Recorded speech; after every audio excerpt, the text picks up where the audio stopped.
Good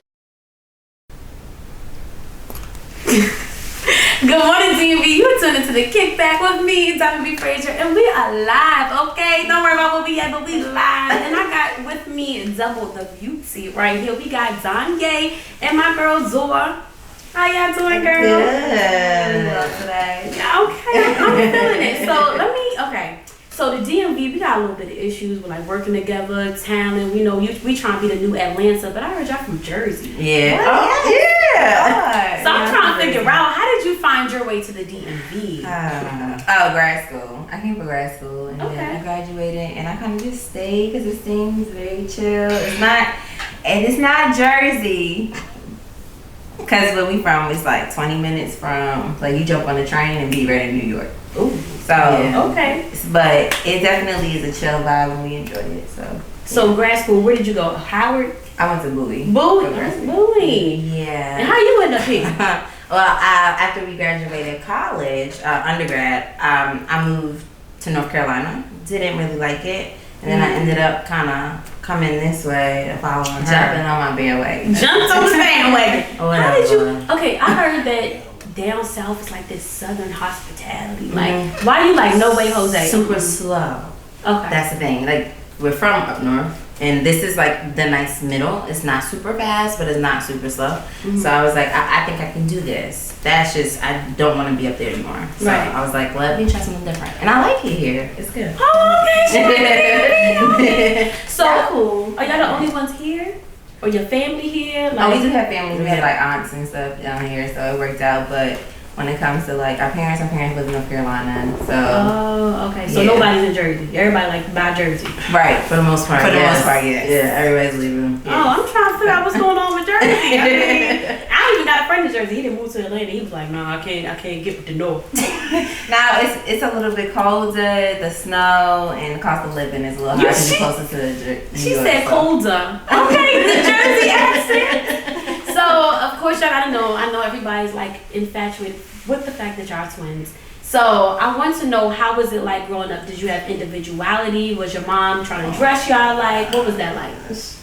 Yeah. Okay, so as we were growing up, my mom wanted to dress us like a lot, like everything that we did. She wanted to put us in, matching clothes. But by the time we got 6, we wanted to kind of switch out of that. And she thought that was super fast for her liking. So she would buy us the same outfits in different colors. Smart! Hey, Ma, you're that smart right there. And there would always be a sweater and a legging. Right. Literally. Every single outfit from the children's place was a sweater and a legging, but in different outfits. I would have blue, she would have green. I would have red, she would have pink or whatever. That's cute. And then we wore it on different days.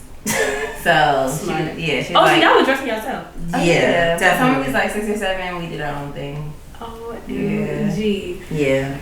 Lord. But it worked out because then that helped us be individuals. Like, it helped us define who we were starting at a young age. And she didn't stop us from doing that. She didn't force us to be a united one person. So what was it like? Was it like you didn't like sharing the attention? You just wanted to be known as just yourself?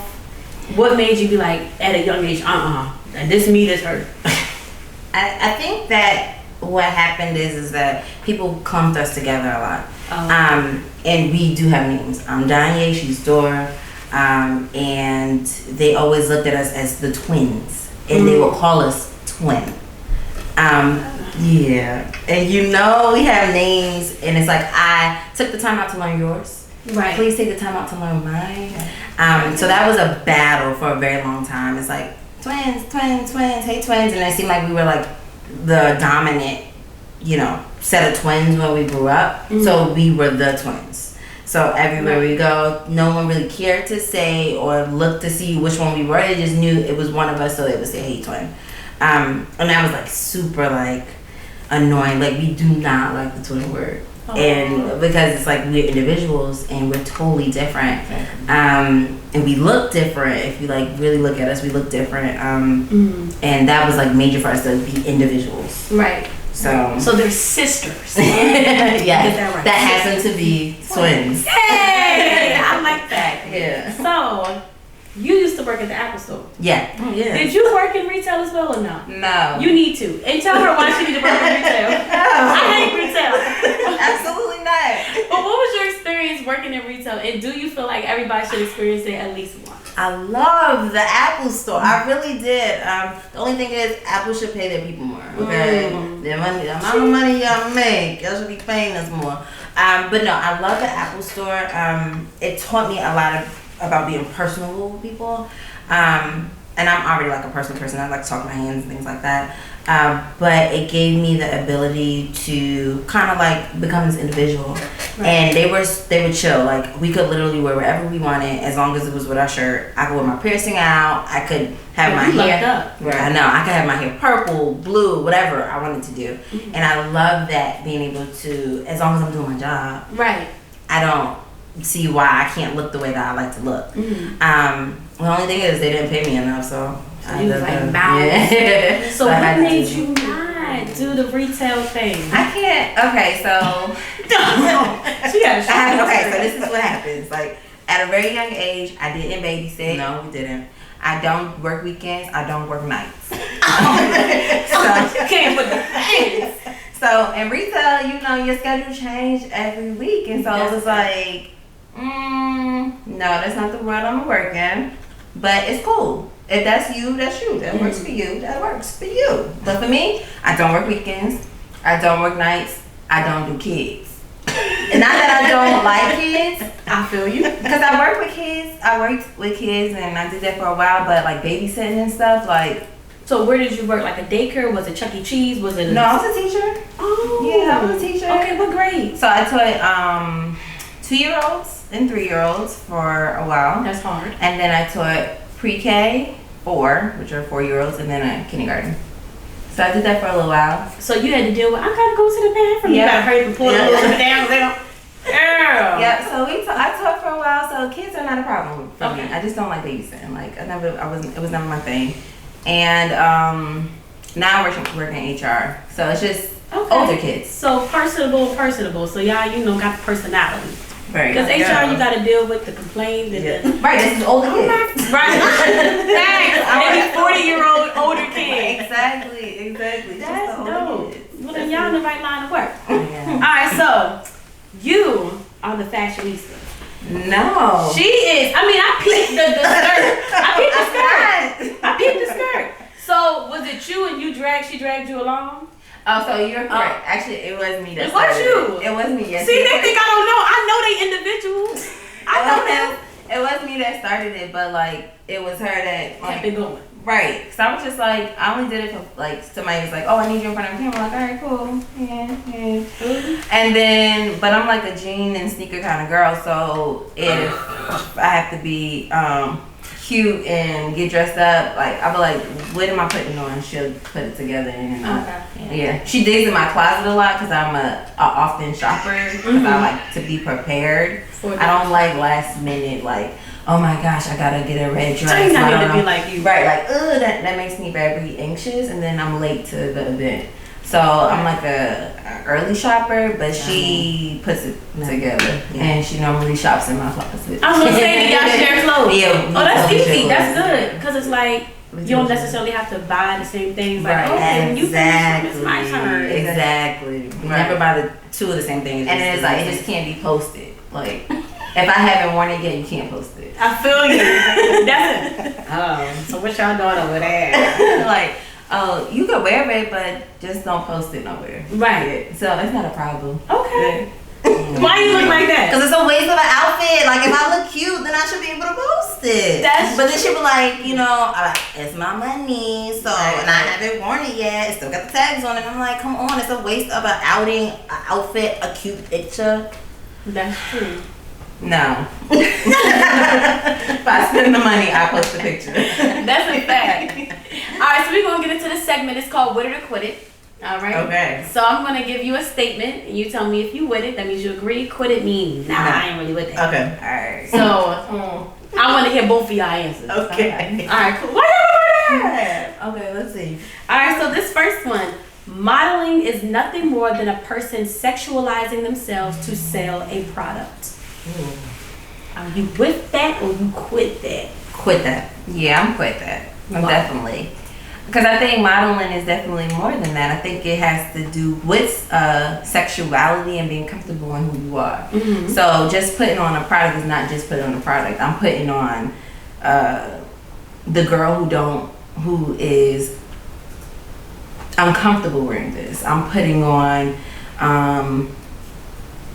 my skin. It's not just modeling the outfit. It's being confident in that, being comfortable in that, and making sure that everybody who looks like you know that they can wear it too. Right. So, okay. I'm not with it. What was the statement one more time? I quit it, right? But I didn't know. Modeling is nothing more than a person sexualizing themselves to sell a product. In reality, like most models today aren't really even selling anything. They're just actually just taking pictures. So like, I mean, you're selling yourself, I guess, but all pictures aren't sexual. So I mean, I don't believe it, because I guess I would model, and I don't believe that I'm selling myself for a product. Right. You model, I don't. So would you guess that a man said that? I would guess a female said that. Ooh. I would Salty guess female or a female that's a model?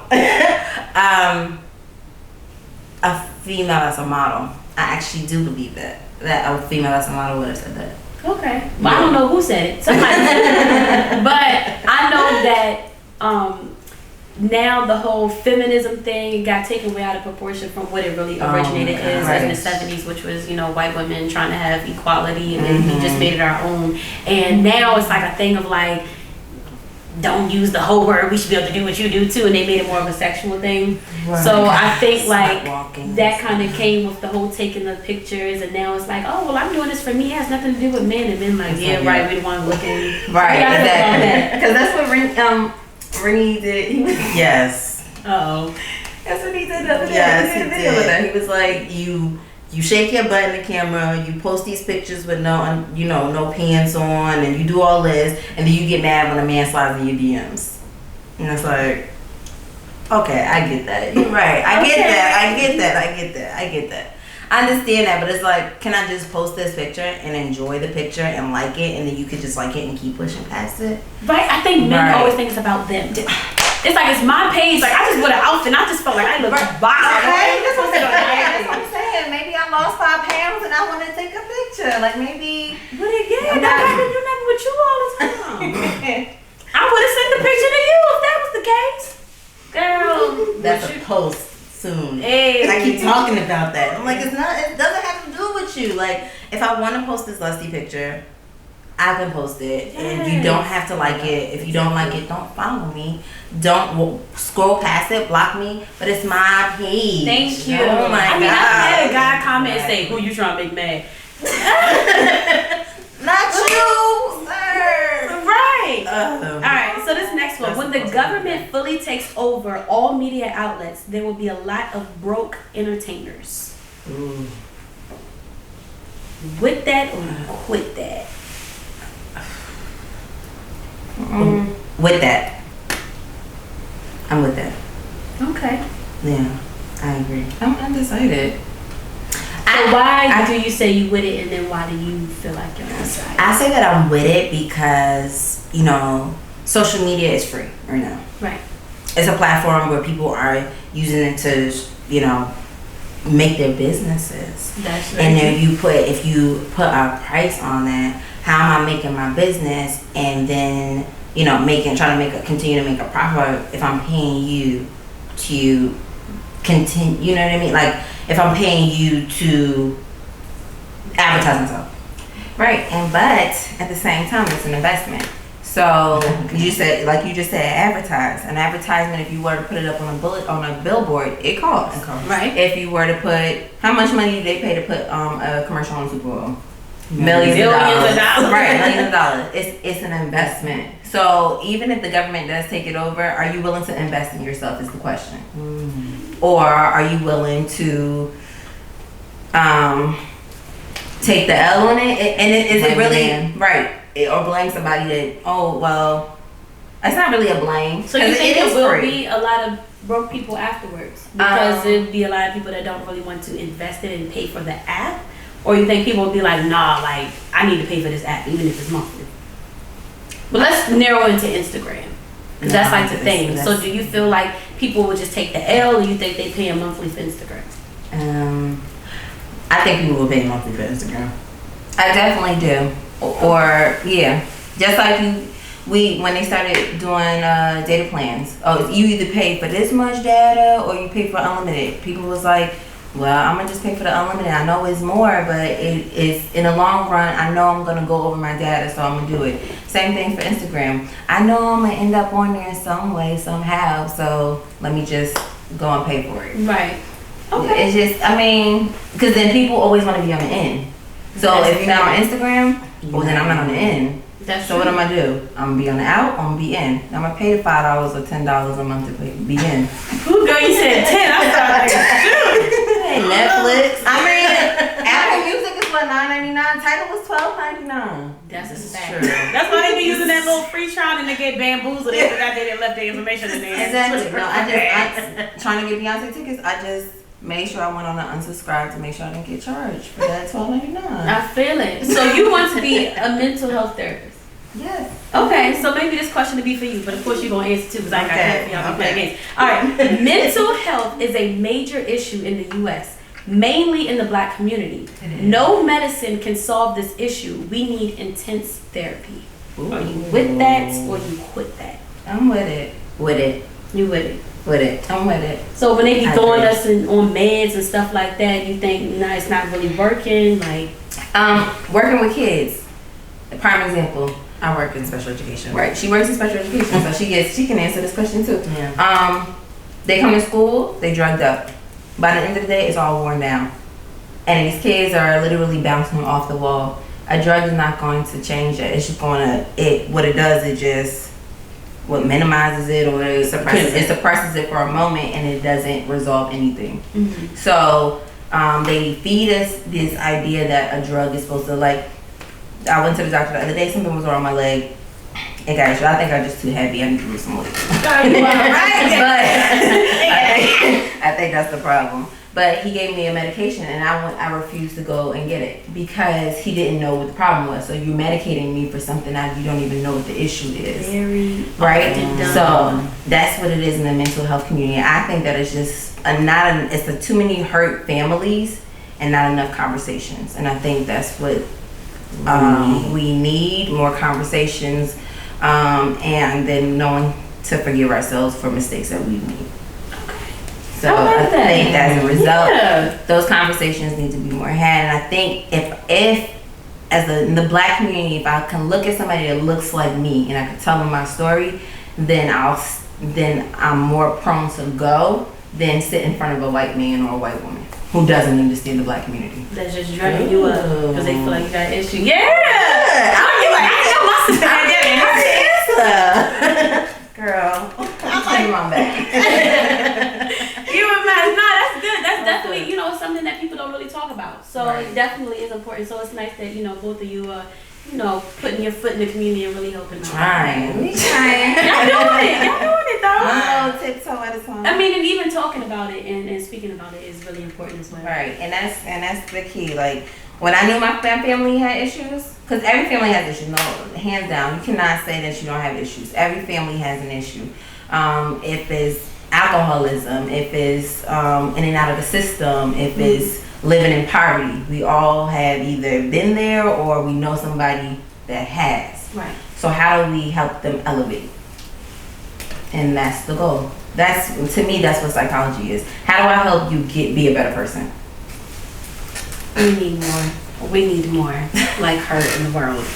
Well, both of them really. But yeah, I mean, we don't really have good Black representation. And when it comes to mental health, there's not like a lot of Black people. They're like, we need to see our people. Like you said, I want to sit in front of a Black woman or a Black man and just like, let it all out and not feel like I'm a patient. Yeah, exactly. Because they're gonna sit in front of you. They got their little clipboard and they judging you. And it's not that it's judging you. Maybe they are trying to really help you. But at the end of the day, can I relate to you? Right. When I go and I look at you, do I see my mom? Do I see my grandma? Do I see my father? Mm-hmm. No, I see a white person who probably thinking, here come another crazy Black person who don't know, who got mommy and daddy issues. Yeah, or am I sitting in front of you and you looking at a Rolodex of medicines like, which one? Right, yeah, that's a prime example. Reasons why I get my prescription. That's smart, love it. Alright, so this next one. Feminism is a movement created to put a stop to name calling. Amber Rose's Slut Walk sums it all up. This is to be a woman. Yeah, this is to be a woman. Oh, that's good. Slut Walk. How y'all feeling about that? Okay, so this is how I feel. Are you with it or with it? I'm like, with it or so with it? does feminism, like, does Amber Rose's Slut Walk kind of slum up us? Slum up. No shade. Look, it just slipped out. I mean, the truth came out. Oops. Does it sum up feminism? Like, what that actually means? No. Okay. So I quit it. I feel, well, we're talking about sexuality. I feel like women have the ability to, I feel like women are afraid of their sexuality. It's either you're afraid of it or you go way too extreme. So it's like Amber Rose is trying to give her go, I guess, to say, I sleep with as many people as I like. And you can't call me a slut for it. Blah, blah, blah, blah, blah. And then you have women that's like, no, like, I can't be seen like this, and there's no in between. I think it's American culture. Oh, okay. I think it's the westernized way of it, but go ahead. And there's no in between, and I think they're using feminists as a way to say, I'm a feminist. I can own my own body. And it's like, I don't think that was what feminism is all totally about. Mm-hmm. I mean, equal pay, yes, and having the ability to, equal work. Thank you. Having the ability to own up and be okay with your sexuality, like men are. Like, they brag about what they do and all this type of stuff. But at the same token, it's like, you are a woman and you should hold yourself to a higher standard. Correct. We are biologically built different for a reason. Now let a man be a man and a woman be a woman. Yeah, we gotta be all the same. I was like, to say all that to say, we are women and we should hold ourselves to a higher standard to. Right. When you said salary, I thought of like how many women are afraid to walk into an interview and say how much they're worth. Men are not afraid to do that. Women are. We just allow you to pick the price. But nah, we ain't nothing about it. You can't. You gotta know your worth and you gotta put price to it. So why do you feel you have mentioned like feminism like being like the westernized thing or like? I think it's Western culture. If you go to different countries, sexuality, you can, even in their ads, sexuality is something that they embrace. You can see someone making out on the street and it's okay. You see somebody in America making out on the street and it's like, ooh, what are you doing? That's just too much. And I think you are exactly. You're this. You're that. I think that there's a it's not a defined line. When it comes to America, the lines are very like it's either black or white, and so for us it's like if you do this, then it's too extreme. But if you do this, then now you're within the guidelines. And I think that in America we have guidelines. Mm-hmm. Those guidelines cause us to be afraid of sexuality. Sexuality does not mean sex. Facts. It does not mean sex. Facts. So I think people are having a hard time deciphering what's okay and what's not. Right. Because of Western cultures. That's a fact. I like that one right there. All right, so this next one. Black women accuse white women of cultural appropriation in terms of fashion, but can't even name one successful fashion designer. That is black? Yes. We can't name one black successful fashion designer, but we are quick to tell white women that they are culture vultures. Colonized. You're with that or you quit that? I'm with it. Ooh, I'm with it. Okay. I'm with it. Even if I can't. Can you name a black fashion designer? Jimmy Choo. No. Yes. Or am I thinking of the wrong person? He's a shoe designer. I'm looking at his face. Maybe I'm thinking of the wrong person. Goddamn. I'm with it. Sure. Dang. I think. But at the same time, we could have created something and they already like had like a patent in the whole business and just stole it anyway, so we didn't get a chance because it was like we copying what we already started. Right. So they are culture vultures.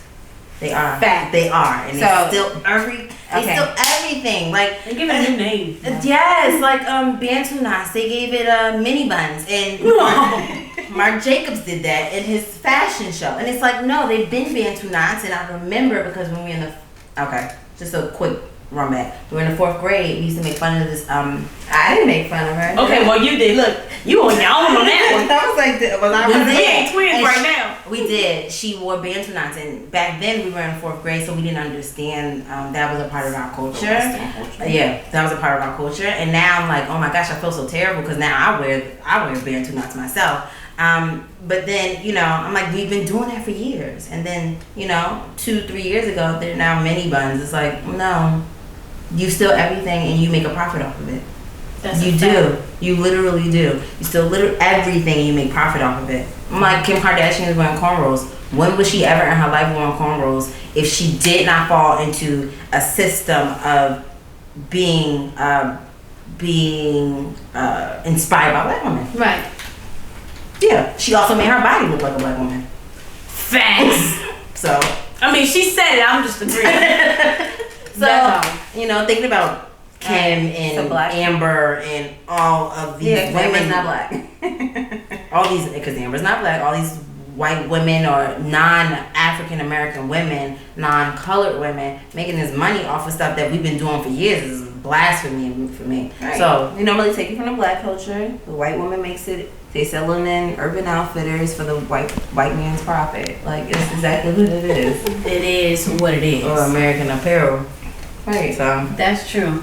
So that was where to quit it, and that will end up our segments. However, I would like to know, like, as a black girl looking up to you two, look at it, like what? Like us? No.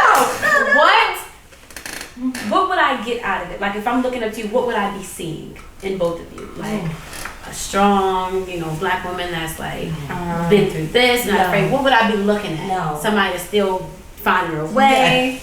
Absolutely. Definitely still finding our way. Well, let me speak for myself. I'm sorry. Definitely still finding my way. It comes to just being patient with your process. Everybody's journey is different. So looking at somebody else I said today, I'm going to start doing like Instagram versus reality pictures. Okay, because what we put on Instagram versus what you didn't know the girl just took 100 pictures and she had tried to pick one because she deleted 90 of them. Like, facts. So everybody's journey is different. Knowing where you are in your journey is when you have really grasped the concept of who you are. Mm-hmm. And knowing your place in that journey is going to elevate you more than trying to keep up with somebody else who is not even on your level, who probably is actually envying you for something. And you don't even know because you think you're lacking. Exactly. So definitely still a growing journey, but I definitely know that I've grown, and accepting my growth is one step, and then knowing that I have more growing to do. Okay. So if somebody's looking unto me, let you know you're never going to be in that same spot. You're going to always elevate it as long as you're willing to accept where you are. I like that. So, me, I'm always a mess. She is a mess. She is a mess. I'm all over the place. Where do I know? But seriously, quickly, it's always gonna be for me that you're always gonna see someone that's always growing. And I always say this, like, I don't know where Dora and I will take ourselves, where we're gonna go and where we're gonna be in life. But I always want to remain the same person. Yes. Remain as humble as I can. I've come from a very nasty attitude to where I am today. Ooh. But I'm always continually growing and understanding that I'm not like someone else, or I'm not gonna be where I may feel like I'm always gonna be. I gotta just appreciate where I am. Right. And that always may not be the most perfect place, but it works for me for right now. That's good. So social media is definitely the era that we're in. So where can we follow you to on your journey? Also Danye like Kanye. With a D. With a D. So, and also Dora, OHSODOR. You can also follow us on our website, which is dorandanye.com, DORANDDANYE.com. And we're always doing something new. We're always writing new blogs. We just posted one on dating. Ooh. That's it. Alright. I'm Danye Frazier. That is Danye. So are you tuned into the Kickback DMV. See you next episode.